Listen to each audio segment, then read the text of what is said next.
BFM Business, Intégral Placement, idée de placement. Et oui, chaque jour, des nouvelles idées de placement et un regard toujours acéré sur l'actualité patrimoniale, le regard de Jean-François Fillat, directeur éditorial de marchégagnant.com, notre trublion chaque jeudi. Bonjour Jean-François. Bonjour Guillaume. De quoi va-t-on parler cette semaine? Vous nous parliez la semaine dernière notamment de la portabilité des contrats d'assurance vie qui étaient en discussion au Parlement, rendre les contrats d'assurance vie portables, pouvoir les transférer d'un assureur à l'autre. Ça reste le sujet de la semaine? Oui, ça reste le sujet de la semaine parce que, vous savez, je suis très attaché à ce sujet-là et si je souhaite obtenir gain de cause dans le cadre de la loi Pacte, il n'y a pas de meilleure solution que de convaincre les sceptiques. Et vous le rappelez, la semaine dernière, on avait fait un débat avec Jérôme Dédéian et Benoît Lombard sur le sujet. Et à la fin du débat, Jérôme Dédéian avait fini par vous cataloguer dans le camp des contres. Alors, aujourd'hui, voyez-vous, Guillaume, j'ai envie de m'adresser à vous. Et avant d'argumenter, je voudrais vous poser une petite question toute simple. Selon vous, quels sont les bons critères pour choisir un contrat d'assurance vie? Comment choisir un bon contrat d'assurance vie? À travers quels critères? Je dirais le rendement de l'année précédente et l'évolution des rendements dans la durée également, et voir comment les réserves ont évolué. Ça, c'est la première chose que je regarderais si je devais souscrire un contrat. La composition du contrat quand même, voir de quels actifs il est composé. Les frais, ça compte également. Alors, à quel niveau ils sont, comment ils ont évolué dans le temps. Et puis, comment je choisirais un contrat d'assurance vie? Peut-être en regardant la réputation du contrat également, voir ce qui s'en dit sur la place, ce que vous avez peut-être pu dire sur BFM Business vous-même, Jean-François, d'un contrat, ce qu'en dit la presse spécialisée. Voilà comment je choisirais, selon quels critères je choisirais un contrat d'assurance vie. Ok, parfait. On a vos recommandations pour choisir un contrat et elles ont du sens. Maintenant, si vous le permettez, on va les reprendre les unes après les autres, pas forcément dans le même ordre, et on va essayer de les analyser, Guillaume, dans la vraie vie. Alors, je vous propose de commencer par le sujet des frais. Que faut-il regarder en priorité? Il faudrait regarder d'abord les frais de versement, frais sur versement, frais de gestion, c'est ça qu'il faut d'abord regarder? Ouais, cela dit, on sait tout à fait qu'il y a des pièges en la matière sur les frais, notamment en raison de l'existence de frais cachés sur les unités de compte. Vous faites référence à l'accumulation de frais, la couche du contrat, la couche des unités de compte? Exactement. Heureusement, la réglementation européenne, qui n'est pas idiote, est passée par là. Et désormais, il existe une fiche de présentation standardisée des produits que l'on appelle le DIC pour document d'information clé. Ça doit être accessible, notamment sur les sites Internet. Alors, imaginons que vous ayez deux banques. Vous avez BNP Paribas et vous avez la Société Générale. Vous voulez donc mettre en concurrence les deux contrats qu'on vous propose, BNP Paribas Multiplacement 2 d'un côté et Sequoia de l'autre. Alors nous prenons donc le DIC et on va regarder, il y a une rubrique qui s'appelle coût au fil du temps, donc par exemple on va regarder au bout d'un an, et donc sur ce critère, Guillaume, j'applique votre méthodologie de regarder les frais, je constate que sur BNP Paribas Multiplacement 2, cela donne entre 5,89 et 10,52, et sur Sequoia, la fourchette est encore plus large puisqu'on est entre 4,22 et 13,87. Du simple au triple. Avec un tel écart de frais, ça en fait difficilement une base de comparaison, une base de choix pour sélectionner un contrat. Et oui, c'est la vraie vie, mon bon monsieur, le charme des multisupports. Alors justement, puisqu'on regarde le sujet des multisupports, sur ce critère, vous préférez qu'il y ait beaucoup de supports ou pas? Je préfère qu'il y ait peu de supports. J'aime pas beaucoup m'éparpiller. Diversifier ses placements, oui, mais m'éparpiller, non. Donc non. Peu de support. Ok, parfait. Cela dit, je vais vous faire une confidence.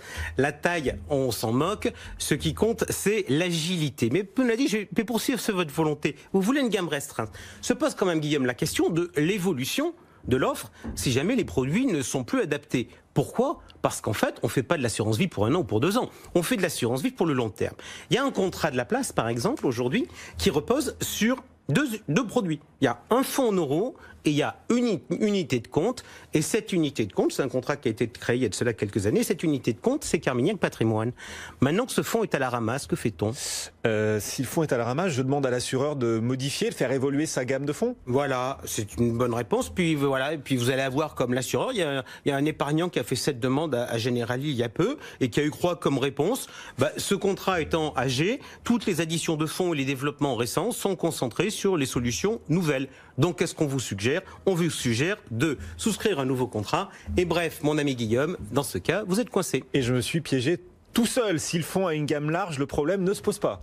Ouais, alors tout autant à mon avis, mon ami. Je vais vous dire, vous animez cette émission depuis combien de temps? Depuis combien de temps j'anime cette émission avec Cédric? Ça fait 10 ans, déjà 10 ans. Alors 10 ans, à l'époque, est-ce qu'il y avait beaucoup de fonds thématiques? Est-ce qu'il y avait beaucoup de fonds ISR? Est-ce qu'il y avait beaucoup d'ETF? Il y en avait beaucoup moins qu'aujourd'hui, j'en conviens. Donc si vous aviez souscrit un contrat à l'époque avec une gamme large ben, vous n'avez pas ce genre d'offre si le contrat n'a pas évolué. La capacité d'évolution est donc primordiale sur les supports comme sur les services. Pourquoi je dis comme sur les services? Si demain, finalement, vous avez l'idée de faire un arbitrage de 20% vers les marchés financiers à partir de votre fonds en euros.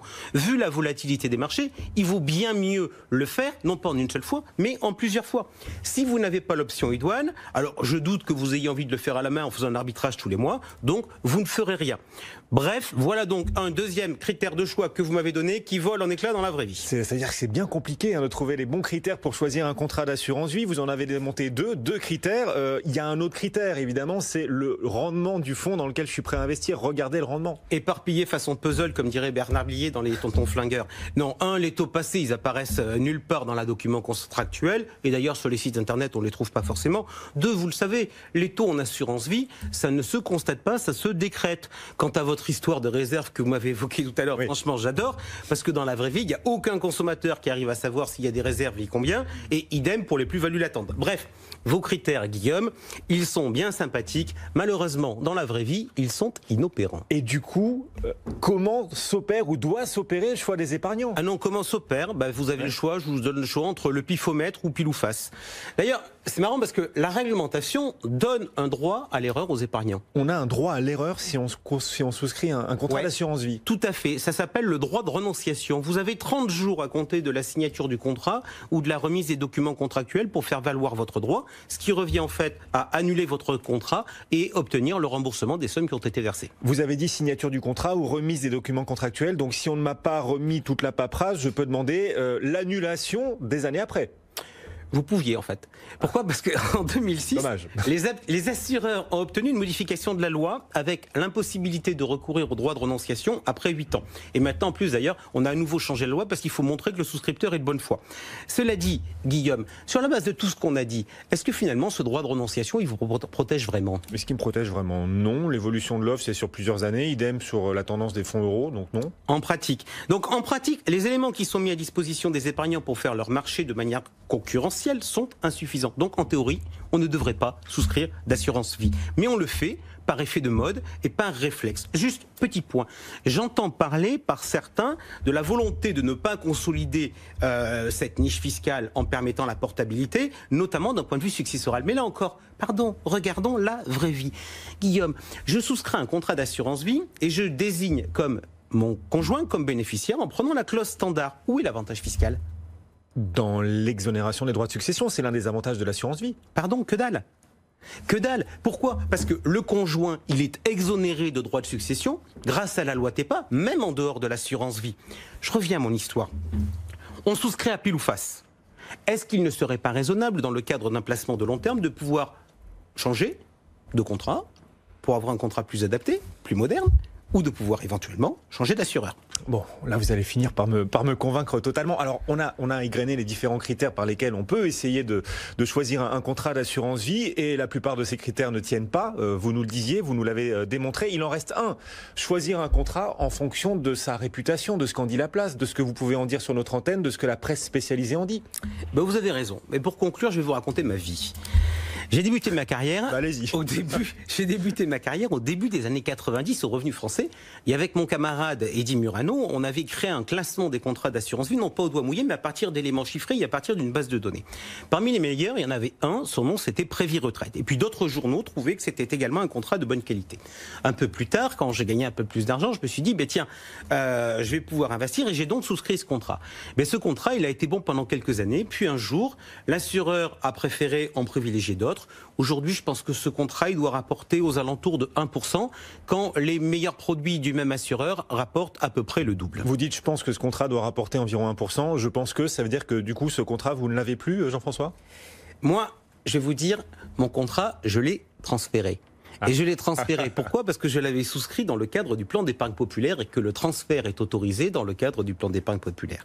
Mais soyons clairs, dans la majorité des cas, les gens qui sont dans ma situation avec un contrat qui décline, qu'est-ce qu'ils font? Eh bien, ils le gardent parce qu'ils sont accrochés à des avantages fiscaux même si ces derniers peuvent être factices. Alors en fait, en ne permettant pas la portabilité, le législateur, il ne consolide pas les avantages fiscaux de l'assurance vie, comme le disent certains. En fait, il subventionne les assureurs en leur permettant d'exploiter les mauvais clients, des clients qui, on l'a vu, ne peuvent objectivement pas faire jouer la concurrence. Et oui, donc à la portabilité de l'assurance vie, c'est votre plaidoyer.